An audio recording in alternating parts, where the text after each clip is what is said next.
Cher Kamit, je vais parler avec vous aujourd'hui d'une opération mystique que les sorciers de haut vol, que les sorciers très expérimentés, euh, ce qu'on va appeler également les satanistes, ceux qui sont dans les loges maléfiques, ce que certains d'entre eux ont l'habitude de faire en fin d'année pour avoir plus d'argent et plus de succès dans leur entreprise.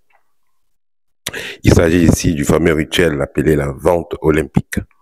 J'ai eu personnellement des personnes qui ont eu à faire cela à l'époque, avant que je ne sois Kamit. Il faut rappeler que j'étais en contact avec un groupe de mystiques dans mon pays, au Cameroun, qui faisait des expériences assez particulières.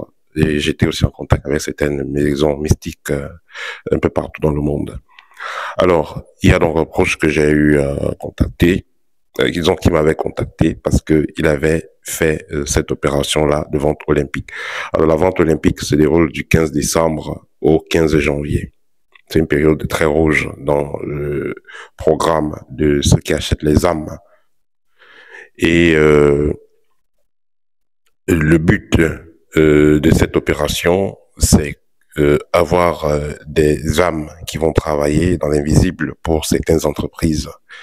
Parce que vous voyez une entreprise, une usine qui fonctionne, il y a dans beaucoup d'entreprises, dans beaucoup d'usines, il y a des êtres, on va dire, il y a il y a l'esprit des personnes qui ont été sacrifiées, qui œuvrent pour la prospérité de l'entreprise, mais ils œuvrent dans le plan invisible. Et dans certains cas, il y en a qui vont œuvrer physiquement. Ils vont travailler dans les champs, les plantations et tout ça, voilà, sans aucune identité. Alors, il s'agit donc d'un monsieur qui avait été abusé financièrement par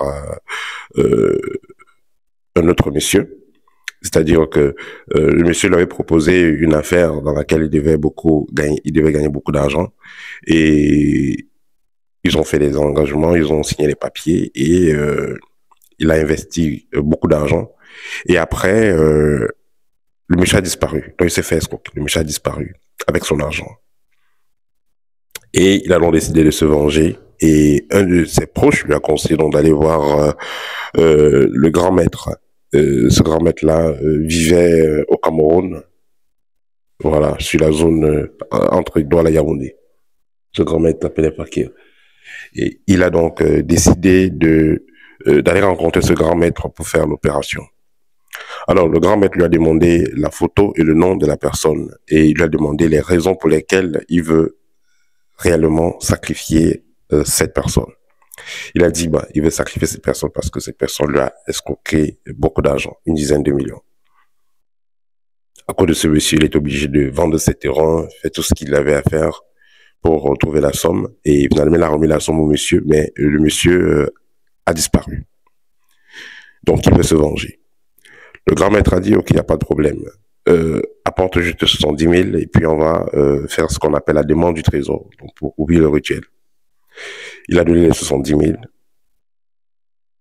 et il était accompagné d'un de ses amis. Ils étaient à deux.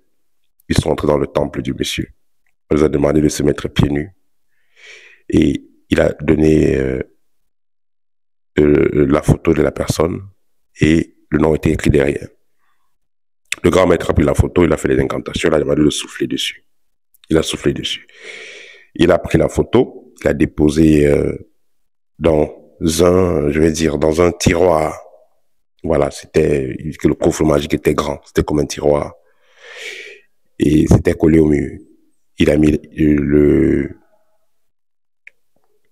la photo à l'intérieur et il a commencé à faire les incantations. Quand il fait les incantations, qu'est-ce que le monsieur dit?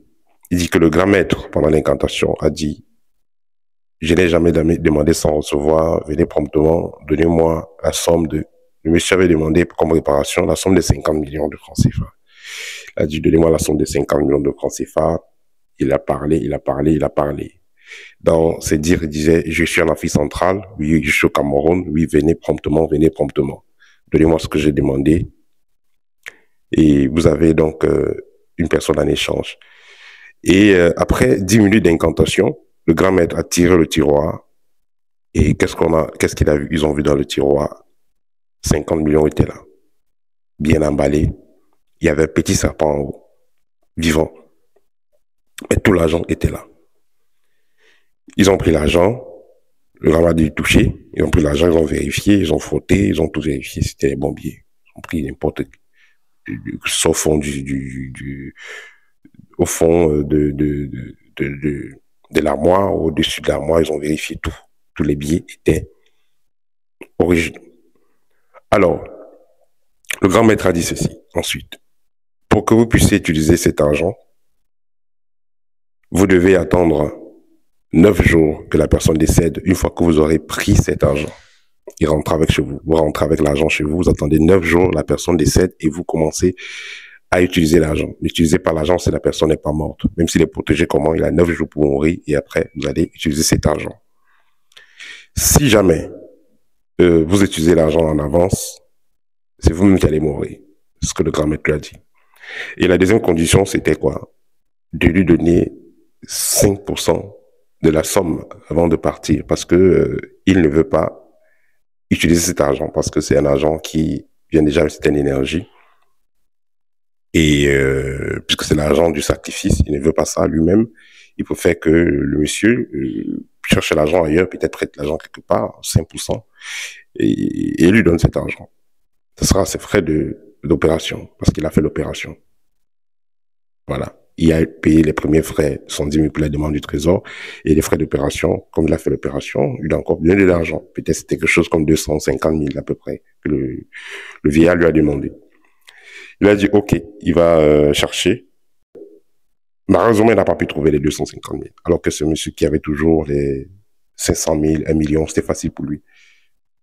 On lui a donné une semaine pour trouver l'argent. Une semaine, il n'a pas trouvé 250 000. Pour finir, le grand maître a annulé le rituel. Le monsieur, j'ai échangé toujours avec lui. Il est en bonne forme. La personne qui voulait sacrifier n'a pas été sacrifiée. Voilà. Et tout se passe bien pour lui parce qu'il a reconnu quand même que c'était pas quelque chose de positif pour lui. C'était pas matique. Et s'il avait fait ce rituel, peut-être il aurait eu aussi un mauvais vent qui l'aurait suivi. Alors, je fais ce partage avec vous pour vous faire comprendre que nous sommes dans une période assez délicate. Et c'est pourquoi je vous ai dit, pour bien préparer la fin d'année, il est important de faire la paix avec ses créanciers, faire la paix avec les gens à qui vous avez prêté de l'argent, faire la paix avec eux. Voilà, vous avez d'autres problèmes avec certaines personnes aussi, essayez de faire la paix. Parce que vous ne savez pas qui connaît qui peut faire quoi, quel ami qui peut l'amener où. Vous ne savez pas ça. Donc autant mieux, voilà, autant mieux être prudent. Voilà, c'est des choses qui existent. C'est des choses qui ont plusieurs fois été expérimentées un peu partout. Et il faut comprendre que ceux qui sont dans les clans de sorcellerie, également, en fin d'année, ils peuvent sacrifier les personnes parce que peut-être vous avez giflé un vieillard, à cause de ça, il peut aller vous sacrifier. Hein. Vous avez escroqué un sorcier,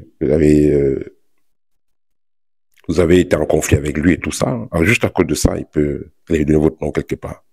Parce que la sorcellerie, ça, c'est règles. Comme on va dire le droit pénal international, on va dire le droit familial et tout. Dans la sorcellerie également, il existe ces choses-là. Pour que le sorcier puisse vous frapper, il a besoin d'une certaine autorisation. Déjà, en ce qui vous concerne vous-même, vous allez faire une autorisation en violant certaines lois, en lui faisant du tort. Et surtout, sans vous excuser. Parce que vous avez fait du tort à un sorcier, même si vous excusez, là, c'est différent. Et si vous excusez, là, c'est différent. Et si vous avez fait du tort, vous ne savez pas vous excuser. Il vous a provoqué, vous avez agi violemment et tout ça. Là, vous entrez dans son jeu et il va vous frapper dur. Voilà, c'était le petit partage que je voulais faire avec vous aujourd'hui. Au TEP et à très bientôt.